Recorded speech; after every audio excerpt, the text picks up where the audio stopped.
Any points, questions? My God, this is really terrible. Okay, please, back row. I was just wondering, when you're talking about refugees and the humanitarian clause and economic migrants, and you seem to think that there's a case for protection of all of these groups. At the same time, you're quite adamant that it's important to keep the definition of a refugee the way it is, so a bit more narrow. So, do you think there's a different obligation states have, depending on if it's a humanitarian case or a refugee case, or what's the case? Well, I mean, you've put your finger on the key issue, and it's an extremely difficult issue to answer.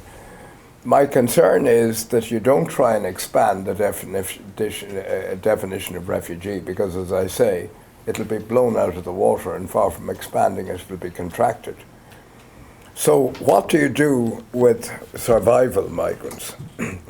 I think the only way you can handle it is not by trying to have passed a convention for the protection of, let's say, survival migrants, because your chances of getting a normative solution to this are zero.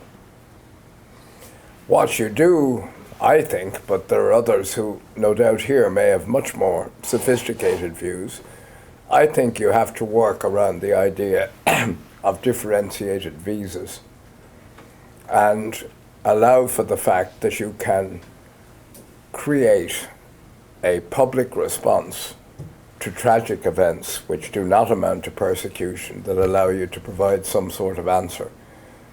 I say that simply because I don't see any other way around it. I've had years of battle, as indicated to you about the John Bolton business in the UN, of getting anywhere in a multilateral forum on migration.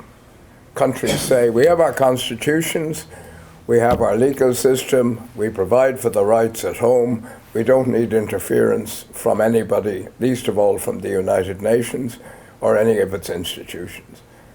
So what we're trying to do, a few of us, the quartet that I mentioned, is to build an institutional fabric around the quartet that I mentioned. It's the best we can do. It's not great.